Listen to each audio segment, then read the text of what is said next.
ओम शांति। दिनांक 4 जनवरी 2025। बाप दादा के साकार मधुर महावाक्य। मीठे बच्चे, तुम अशरीरी बन जब बाप को याद करते हो तो तुम्हारे लिए यह दुनिया ही खत्म हो जाती है। देह और दुनिया भूली हुई है। प्रश्न: बाप द्वारा सभी बच्चों को ज्ञान का तीसरा नेत्र क्यों मिला है? उत्तर: अपने को आत्मा समझ बाप जो है जैसा है उसी रूप में याद करने के लिए तीसरा नेत्र मिला है। परंतु यह तीसरा नेत्र काम तब करता है जब पूरा योग युक्त रहे, अर्थात एक बाप से सच्ची प्रीत हो, किसी के नाम रूप में लटके हुए ना हो। माया प्रीत रखने में ही विघ्न डालती है, इसी में बच्चे धोखा खाते हैं। गीत मरना तेरी गली में। ओम शांति। सिवाय तुम ब्राह्मण बच्चों के इस गीत का अर्थ कोई समझ न सके। जैसे वेद शास्त्र आदि बनाए हैं, परंतु जो कुछ पढ़ते हैं उसका अर्थ नहीं समझ सकते हैं। इसीलिए बाप कहते हैं, मैं ब्रह्मा मुख द्वारा सब वेदों शास्त्रों का सार समझाता हूँ। वैसे ही इन गीतों का अर्थ भी कोई समझ नहीं सकते, बाप ही इनका अर्थ बताते हैं। आत्मा जब शरीर से न्यारी हो जाती है तो दुनिया से सारा संबंध टूट जाता है। गीत भी कहता है, अपने को आत्मा समझ अशरीरी बन बाप को याद करो तो यह दुनिया खत्म हो जाती है। यह शरीर इस पृथ्वी पर है, आत्मा इनसे निकल जाती है तो फिर उस समय उनके लिए मनुष्य सृष्टि है नहीं, आत्मा नंगी बन जाती है। फिर जब शरीर में आती है तो पाठ शुरू होता है, फिर एक शरीर छोड़ दूसरे में जाकर प्रवेश करती है, वापस मह तत्व में नहीं जाता, उड़कर दूसरे शरीर में जाती है। यहाँ इस आकाश तत्व में ही उनको पाठ बजाना है, मूल वतन में नहीं जाना है। जब शरीर छोड़ते हैं तो ना यह कर्म बंधन ना वह कर्म बंधन रहता, शरीर से ही अलग हो जाते हैं ना। फिर दूसरा शरीर लेते तो वह कर्म बंधन शुरू होता। यह बातें सिवाय तुम्हारे और कोई मनुष्य नहीं जानते। बाप ने समझाया है, सब बिल्कुल ही बेसमझ है, परंतु ऐसे कोई समझते थोड़े ही हैं। अपने को कितना अक्लमंद समझते हैं, पीस प्राइज देते रहते हैं। यह भी तुम ब्राह्मण कुलभूषण अच्छी रीति समझा सकते हो, वह तो जानते ही नहीं कि पीस किसको कहा जाता है। कोई तो महात्माओं के पास जाते हैं कि मन की शांति कैसे हो, यह तो कहते हैं वर्ल्ड में शांति कैसे हो। ऐसे नहीं कहेंगे कि निराकारी दुनिया में शांति कैसे हो, वह तो है ही शांति धाम। हम आत्माएं शांति धाम में रहती हैं, परंतु यह तो मन की शांति कहते हैं। वह जानते नहीं कि शांति कैसे मिलेगी। शांति धाम तो अपना घर है, यहाँ शांति कैसे मिल सकती? हाँ, सतयुग में सुख शांति संपत्ति सब है, जिसकी स्थापना बाप करते हैं। यहाँ तो कितनी अशांति है, यह सब अब तुम बच्चे ही समझते हो। सुख शांति संपत्ति भारत में ही थी, वह वर्षा था बाप का, और दुख अशांति कंगालपना यह वर्षा है रावण का। यह सब बातें बेहद का बाप बैठ बच्चों को समझाती हैं। बाप परम धाम में रहने वाला नॉलेजफुल है, जो सुख धाम का हमको वर्षा देते हैं, वह हम आत्माओं को समझा रहे हैं। यह तो जानते हो नॉलेज होती है आत्मा में, उनको ही ज्ञान का सागर कहा जाता है। वह ज्ञान का सागर इस शरीर द्वारा वर्ल्ड की हिस्ट्री ज्योग्राफी समझाते हैं। वर्ल्ड की आयु तो होनी चाहिए ना। वर्ल्ड तो है ही, सिर्फ नई दुनिया और पुरानी दुनिया कहा जाता है। यह भी मनुष्यों को पता नहीं। न्यू वर्ल्ड से ओल्ड ओल्ड वर्ल्ड होने में कितना समय लगता है, यह भी मनुष्यों को पता नहीं। तुम बच्चे जानते हो, कलयुग के बाद सतयुग जरूर आना है। इसीलिए कलयुग और सतयुग के संगम पर बाप को आना पड़ता है। यह भी तुम जानते हो, परम पिता परमात्मा ब्रह्मा द्वारा नई दुनिया की स्थापना शंकर द्वारा विनाश कराते हैं। त्रिमूर्ति का अर्थ ही यह है, स्थापना, विनाश, पालना। यह तो कॉमन बात है, परंतु यह बातें तुम बच्चे भूल जाते हो।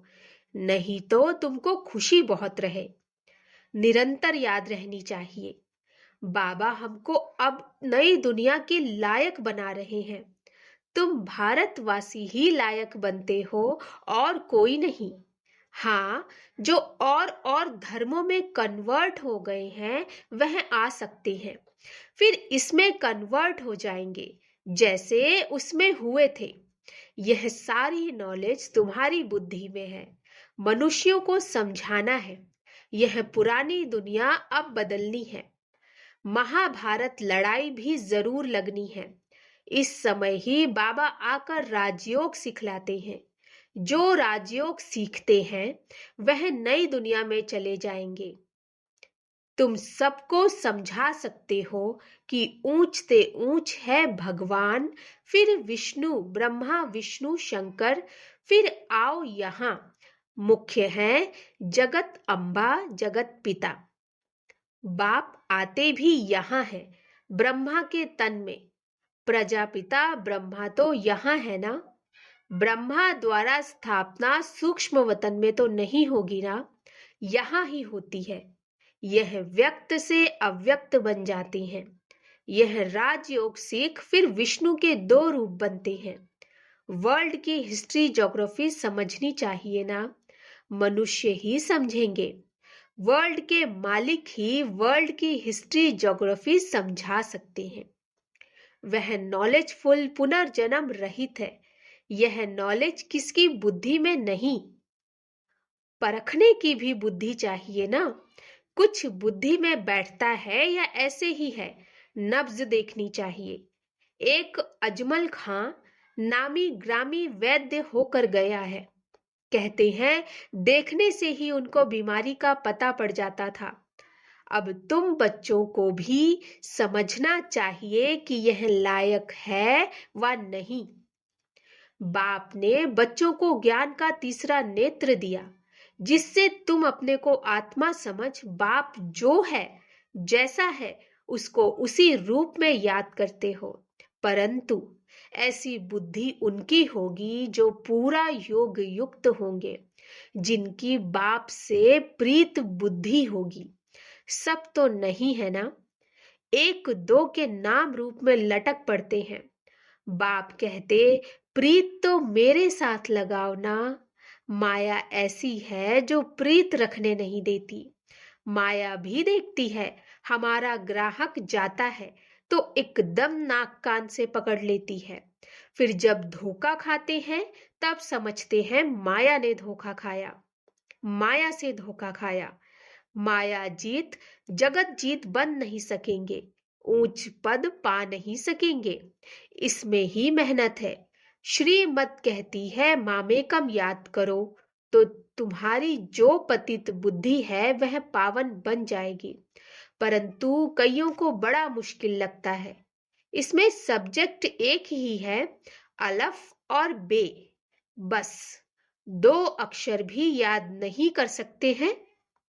बाबा कहे अलफ को याद करो, फिर अपनी देह को, दूसरे की देह को याद करते रहते हैं। बाबा कहते देह को देखते हुए तुम मुझे याद करो।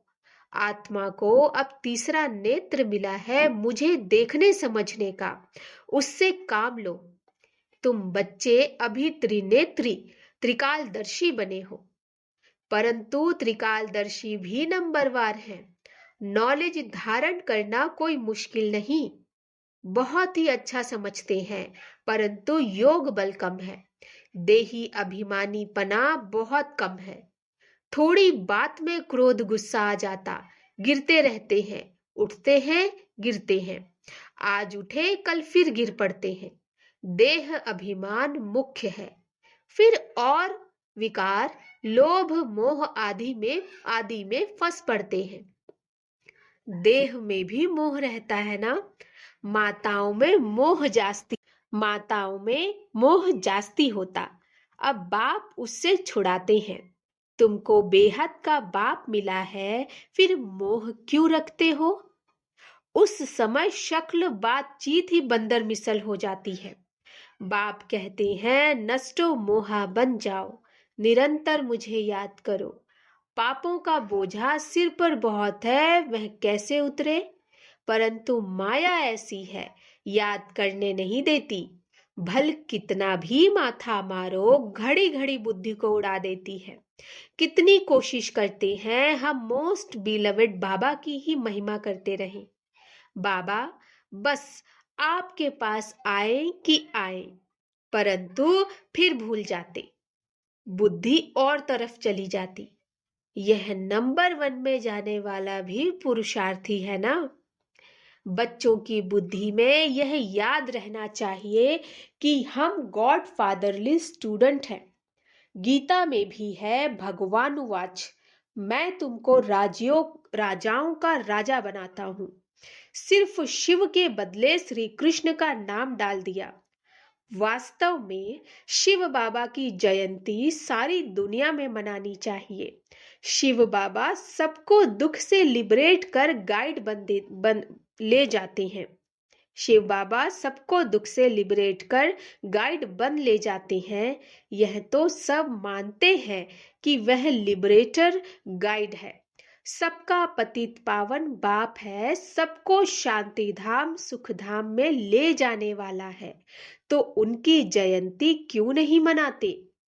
भारतवासी ही नहीं मनाते, इसीलिए ही भारत की यह बुरी गति हुई। मौत भी बुरी गति से होता है। वह तो बॉम्ब्स ऐसे बनाते, गैस निकला और खलास, जैसे क्लोरोफॉर्म लग जाता है। यह भी उन्हों को बनाने ही है। बंद होना इम्पॉसिबल है। जो कल्प पहले हुआ था सो अब रिपीट होगा।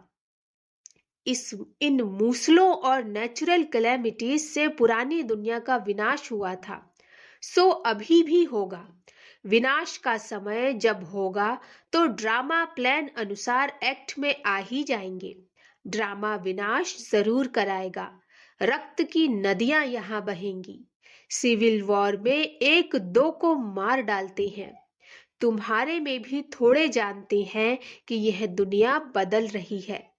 अब हम जाते हैं सुख धाम, तो सदैव ज्ञान के अतीन्द्रिय सुख में रहना चाहिए। जितना याद में रहेंगे उतना सुख बढ़ता जाएगा। छी देह से नष्टो मोहा होते जाएंगे। बाप सिर्फ कहते हैं अलफ को याद करो तो बेबादशाही तुम्हारी है। सेकंड में बादशाही। बादशाह को बच्चा हुआ तो गोया बच्चा बादशाह बनाना। तो बाप कहते हैं मुझे याद करते रहो और चक्र को याद करो तो चक्रवर्ती महाराजा बनेंगे। इसीलिए गाया जाता है सेकंड में जीवन मुक्ति, सेकंड में बेगर टू प्रिंस। कितना अच्छा है। तो श्रीमत पर अच्छी रीति चलना चाहिए, कदम कदम पर राय लेनी होती है। बाप समझाते हैं मीठे बच्चे, ट्रस्टी बनकर रहो तो ममत्व मिट जाए। परंतु ट्रस्टी बनना मासी का घर नहीं है। यह खुद ट्रस्टी बने हैं, बच्चों को भी ट्रस्टी बनाते हैं। यह कुछ भी लेते हैं क्या? कहते हैं तुम ट्रस्टी हो, संभालो। ट्रस्टी बने तो फिर ममत्व मिट जाता। कहते भी हैं ईश्वर का सब कुछ दिया हुआ है, फिर कुछ नुकसान पड़ता या कोई मर जाता तो बीमार हो पड़ते हैं, मिलता है तो खुशी होती। जबकि कहते हो ईश्वर का दिया हुआ है तो फिर मरने पर रोने की क्या दरकार है। परंतु माया कम नहीं है, मासी का घर थोड़े ही है। इस समय बाप कहते हैं, तुमने हमको बुलाया है कि इस पतित दुनिया में हम नहीं रहना चाहते, हमको पावन दुनिया में ले चलो, साथ ले चलो। परंतु इसका अर्थ भी समझते नहीं। पतित पावन आएगा तो जरूर शरीर खत्म होंगे ना, तब तो आत्माओं को ले जाएंगे। तो ऐसे बाप के साथ प्रीत बुद्धि होनी चाहिए। एक से ही लव रखना है, उनको ही याद करना है। माया के तूफान तो आएंगे, कर्मेंद्रियों से कोई विकर्म नहीं करना चाहिए, वह बेकायदे हो जाता है। बाप कहते हैं, मैं आकर इस शरीर का आधार लेता हूं, यह इनका शरीर है ना, तुमको याद बाप को करना है। तुम जानते हो ब्रह्मा भी बाबा, शिव भी बाबा है। विष्णु और शंकर को बाबा नहीं कहेंगे। शिव है निराकार बाप, प्रजापिता ब्रह्मा है साकारी बाप। अब तुम साकार द्वारा निराकार बाप से वर्षा ले रहे हो। दादा इनमें प्रवेश करते हैं तब कहते हैं दादे का वर्षा बाप द्वारा हम लेते हैं। दादा ग्रैंड फादर है निराकार, बाप है साकार। यह वंडरफुल नई बातें हैं ना। त्रिमूर्ति दिखाते हैं परंतु समझते नहीं, शिव को उड़ा दिया। बाप कितना अच्छी अच्छी बातें समझाते हैं तो खुशी रहनी चाहिए। हम स्टूडेंट हैं, बाबा हमारा बाप टीचर सदगुरु है। अभी तुम वर्ल्ड की हिस्ट्री ज्योग्राफी बेहद के बाप से सुन रहे हो, फिर औरों को सुनाते हो। यह 5000 वर्ष का चक्र है। कॉलेज के बच्चों को वर्ल्ड की हिस्ट्री ज्योग्राफी समझानी चाहिए। 84 जन्मों की सीढ़ी क्या है, भारत की चढ़ती कला और उतरती कला कैसे होती है, यह समझाना है। सेकंड में भारत स्वर्ग बन जाता है, फिर 84 जन्मों में भारत नर्क बनता, यह तो बहुत ही सहज समझने की बात है। भारत गोल्डन एज से आयरन एज में कैसे आया है, यह तो भारतवासियों को समझाना चाहिए। टीचर्स को भी समझाना चाहिए। वह है जिस्मानी नॉलेज, यह है रूहानी नॉलेज। वह मनुष्य देते हैं, यह गॉड फादर देते हैं। वह है मनुष्य सृष्टि का बीज रूप, तो उनके पास मनुष्य सृष्टि का ही नॉलेज होगा। अच्छा, मीठे मीठे सिकिलधे बच्चों प्रति माता पिता बाप दादा का याद प्यार और गुड मॉर्निंग। रूहानी बाप की रूहानी बच्चों को नमस्ते। हम रूहानी बच्चों की रूहानी माता पिता बाप दादा को नमस्ते नमस्ते नमस्ते। गुड मॉर्निंग बाबा। धारणा के लिए मुख्य सार, इस छीछी देह से पूरा नष्टो मोहाबंद ज्ञान के अतीन्द्रिय सुख में रहना है, बुद्धि में रहे। अब यह दुनिया बदल रही है, हम जाते हैं अपने सुख धाम। दूसरा, ट्रस्टी बनकर सब कुछ संभालते हुए अपना ममत्व मिटा देना है। एक बाप से सच्ची प्रीत रखनी है। कर्मेंद्रियों से कभी भी कोई विकर्म नहीं करना। वरदान, ब्रह्मा बाप समान श्रेष्ठ ते श्रेष्ठ तस्वीर बनाने वाले परोपकारी भव। ब्रह्मा बाप समान श्रेष्ठ ते श्रेष्ठ तस्वीर बनाने वाले परोपकारी भव। श्रेष्ठ स्मृति और श्रेष्ठ कर्म द्वारा तकदीर की तस्वीर तो सभी बच्चों ने बनाई, अभी सिर्फ लास्ट टचिंग है संपूर्णता की। व ब्रह्मा बाप समान श्रेष्ठ ते श्रेष्ठ बनने की। इसके लिए परोपकारी बनो, अर्थात स्वार्थ भाव से सदा मुक्त रहो। हर परिस्थिति में, हर कार्य में, हर सहयोगी संगठन में जितना निस्वार्थपन होगा उतना ही परोपकारी बन सकेंगे। हर परिस्थिति में, हर कार्य में, हर सहयोगी संगठन में जितना निस्वार्थपन होगा उतना ही परोपकारी बन सकेंगे।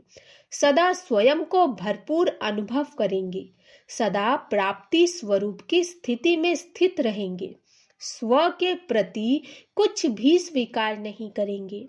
स्लोगन: सर्वस्व त्यागी बनने से ही सरलता व सहनशीलता का गुण आएगा। सर्वस्व त्यागी बनने से ही सरलता और सहनशीलता का गुण आएगा। आज का पुरुषार्थ: अपनी शक्तिशाली मनसा द्वारा सकाश देने की सेवा करो। यह सकाश देने की सेवा निरंतर कर सकते हो, इसमें तबीयत व समय की बात नहीं। दिन रात इस बेहद की सेवा में लग सकते हो। जैसे ब्रह्मा बाप को देखा, रात को भी आंख खुली और बेहद के सकाश देने की सेवा होती रही। ऐसे फॉलो फादर करो। जब आप बच्चे बेहद को सकाश देंगे तो नजदीक वाले ऑटोमेटिक सकाश लेते रहेंगे। इस बेहद के सकाश देने से वायुमंडल ऑटोमेटिक बनेगा। अच्छा, ओम शांति।